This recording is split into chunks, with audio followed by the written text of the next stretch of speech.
Oh, wow. Okay, we're ready. Really dry. Yes, we're ready. Stop it. Yes, yes, I yes. know. Perfect. Oh. Okay, so once you have water in the pool for a week, you're no longer going to be brushing twice a day. You're just going to brush once a week for the rest of the life of the pool. Okay. All you need to brush now, though, is going to be your stairs, your steps, your walls, and the Cabo shelf. You no longer need to worry about any of the floor. This new Polaris I just installed has a nice SOS pad on its tail. It's going to be moving back and forth and scrubbing the floor for you, so you don't have to. Okay.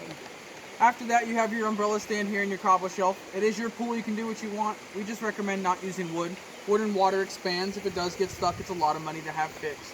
So powder coated aluminum, stainless steel, or plastic is the best way to go. Okay. And then lastly, just note how tall it is so you don't accidentally hit yourself in the head trying to get into your own pool. Good plan. I like After it. that, right over here, we've got your autofill. Basically, this here is a glorified toilet float. So as the water in the pool lowers, water here in this canister is going to equalize, and this is going to start making that hissing sound like you hear now. That's going to be filling the pool back up. Once it does catch up to where it's supposed to be at, it is going to go completely silent for you.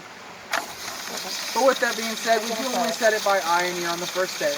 So say for whatever reason the water level gets below the halfway point or gets way up past the halfway point and this just doesn't seem to be working properly, you can raise and lower it here just by grabbing this outer tan part, spinning it counterclockwise to raise it, or spinning it clockwise to lower it. Just do note lowering it isn't going to take water out of the pool. It'll just wait for splash out or evaporation, and then it maintains that water level from that point on.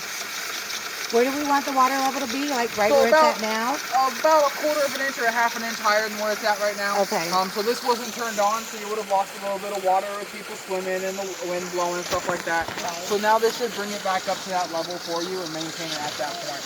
Basically, right at the bottom of that overfill line with that little gray eyeball sitting on the wall, you want it touching just about the bottom of that for the surface water. Okay. Only maintenance we do ask on this though, say that it's putting water out when it's not supposed to be, or it stops putting water out altogether. Over by your equipment pad, you have a little bronze spigot with a black valve on top. I'll show you when we get over there as well. You're gonna shut that off though. It'll shut off water flow to this, and then give us a call and we'll come out and fix it from there. Okay. So essentially that's just it's going to stay on because it controls the Yeah. Okay. Oh, okay. So when it was on previously, it was allowing water to come in though, wasn't it? Yeah, because we had a little oopsie when we were filling the pool. Okay, no My worries. daughter, one of my younger daughter who's not out here, turned it off. Needs to be empty. If so, you're gonna reach in, grab the handle, and pull it to the surface. Give it a little tap, dump it out, and you'll be good to go from there. Okay. When you're ready to put it back in, you should be able just to drop it in. It should sink all the way to the bottom. But if you have any problems with it floating up, you can put a heavy rock or something down inside it, and it'll keep it suctioned to the bottom without affecting the flow. You'll also notice.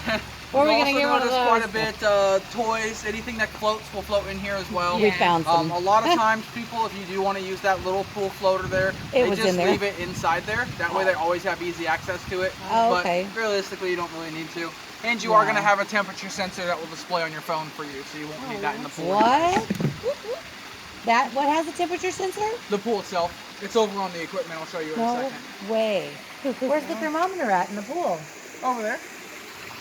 Oh, But it's a connected to different- that it's a thermometer? different- Yeah, it's a different thermometer. It's on your plumbing. I'll show you when we get over there. Oh, okay. So after that, lastly, once a week, either you or your pool service will want to pull this to the surface to check the bag and see if it needs to be emptied.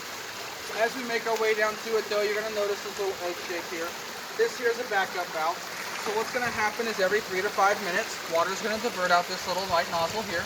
It's going to lift your Polaris to the top of the pool, float it around a little bit, and then drop it someplace new. That's going to prevent it from getting stuck in a corner or on a step all day and not doing its job. And then once you get it to the surface, you can let it drain out over the pool like I just did, or set it up on the deck and get a little bit wet. Then after that, you got 2 buttons on either side. Push those in, it'll pop right out, and then disconnect the clamp back here. Unzip it, dump it out, and you're good to go from there. When you're ready to put it back on, big clamp here is coming back towards the hose like so. And then you'll hear these kind of lock in place with a little bit of a click. And put it back in the water. You want to leave it in the pool anytime you aren't swimming, but when you do decide to go swimming, it's just a quarter turn twist lock. So right here at the wall, you'll grab it, spin it counterclockwise, and it will pop right out. Take it out when we're swimming. Yep, pull it in the tow hose out and put it somewhere in the shade. And then do note, the more times you take it out, the more chances it has to be damaged by pets, kids, and sun. So if you have faith in everybody that's swimming in your pool, if they're not going to break this, you are more than welcome to leave it in the pool. The only reason we do recommend taking it out, if someone falls on it and breaks it, it's about $600 or $700 to have replaced. People have been doing quite a bit of chores around your house paying off that bill. Yeah. When you're ready to put it back in, it does have a couple directions. So you're just going to push it into the wall slot here, spin it clockwise, and you'll feel it lock in place, and that gasket there will disappear. For the first month or so, you might notice when the pool pump turns on, or when it kicks in a high speed, this hose here might pop out of the wall and just kind of be free floating through the pool. There's nothing wrong with it. It's just getting used to not being tangled up inside its box. So once it's been stretched out in the sun, it'll stop popping out of the wall on you as well. Okay. Any questions about the pool so far? No, it's good. Okay, perfect. So inside this box behind you guys, we also do have an extra section of hose and an extra bag for the fillets. So if anything happens to any of the hose or the bag, you can just get it swapped out with a brand new section. Okay. Ready to move on to the equipment then? Yeah. Do I need to go to like Play Store and download any? So we will be downloading the iAqualink app, just the letter I and then Aqualink will all be one word. And it's going to look like an I with a little Wi-Fi symbol above it. Okay. Then only one of you has to sign up, then the rest of you can log in with the account that's created today. Does it work Okay. on Android? Yes, Okay. works on every device. You can even get to it via like a desktop, going to iAqualink.com or something like that. Oh, You nice. can access it as well. Okay, I see it. All right. Okay, we'll I'll go ahead sign and go in away this direction now. on my Yeah, phone. I'm just gonna install it.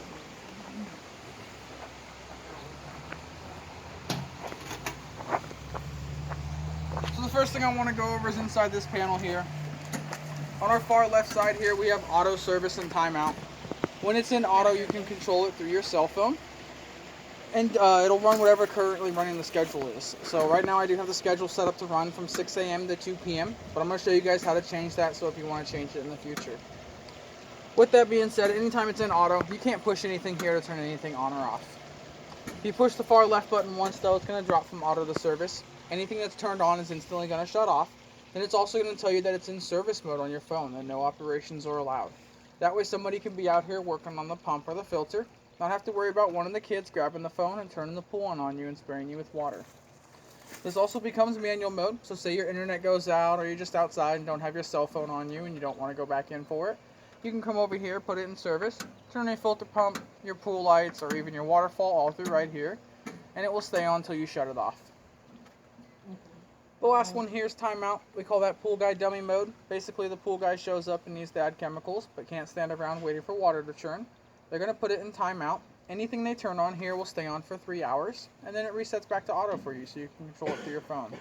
It'll also tell you how many hours remain on the phone itself, so if you just don't want to wait for it, you can come out and hit the button again, and it'll swap from timeout back up to auto for you. So with it in the service or timeout position though, we'll come over here and look at our pool pump. So on your guys' side, on your left, we've got the main drain. That's going to be the 2 drains at the bottom of the pool. And on your right, that's going to be the skimmer basket that we just went over at the top of the pool.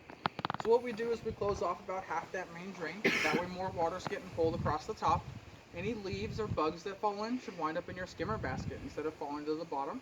Will hopefully help keep the bottom of the pool cleaner overall. After that though, coming in here through our pool suction into our pump basket, this is going to collect anything that makes it in through the main drains or goes by that basket and doesn't get actually caught into it.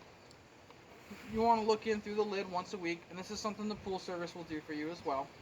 If it does need to be empty, just going to put a hand right here, give it a little love tap, lift the lid, pull our basket out, give it a little tap, Yeah, well, you know there's a bunch of rocks. and then dump it out.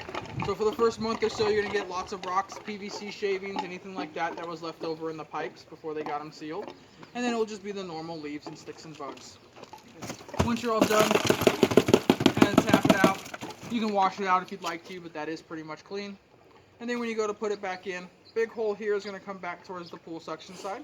And there's a little notch in the back side that'll prevent it from rotating. So you'll set it down inside there, make sure it doesn't rotate. Then you're going to grab your lid. All of our lids have start on them. You're going to line these up with the pipes like so, and spin it until the lock lines up as best you can.